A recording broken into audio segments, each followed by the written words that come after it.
Sleep. Something that's really, really normal, natural process that's taken for granted a lot of times, but it's something affecting tons of kids and tons of families out there everywhere. I'm Dr. Jake Granacher from Strive Chiropractic, and I'm coming at you this week. I want to talk to you a little bit about sleep.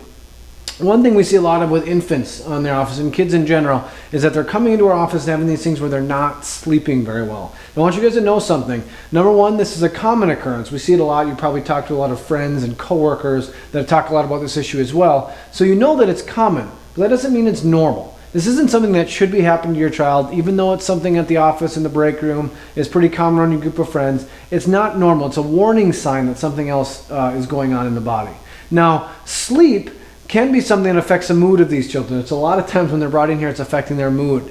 Kids are overly tired. They're not listening. They are starting to get sick more because of this lack of sleep. But it can affect a lot more than that. Sometimes when we take that sleep to the next level, there's more and more research that are showing it starts to affect cardiovascular health. It starts to affect glucose and insulin levels. So we're talking about obesity, diabetes, some of those kind of things. So sleep can be a very, very, very nasty thing if we're not getting it. If we're this lack of sleep and trouble sleeping can be a nasty thing. But even if we take it back to the not sleeping in the mood, that can affect the kid's mood in school, it can affect their mood at daycare, at home. And when it starts to affect the child, it's also affecting mom and dad. Mom and dad aren't getting sleep, and it's affecting them drastically as well. A lot of times when we see these kids in the office, mom and dad are almost broken from this lack of sleep.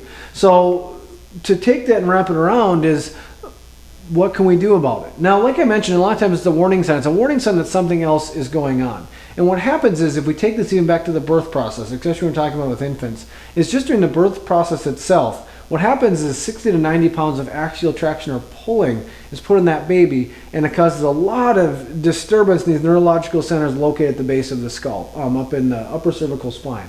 And what happens is that as that pulling happens and that disturbance is affected with that child, it starts to hyperstimulate that sleep center of the brain that's located up there in the base of the skull and upper cervical spine. And when that sleep center is hyperstimulated, what happens is that these kids are having a lot of trouble falling asleep. Or if they do get to sleep, they're not getting into a real deep, restful REM sleep. So they wake up and they're not rested.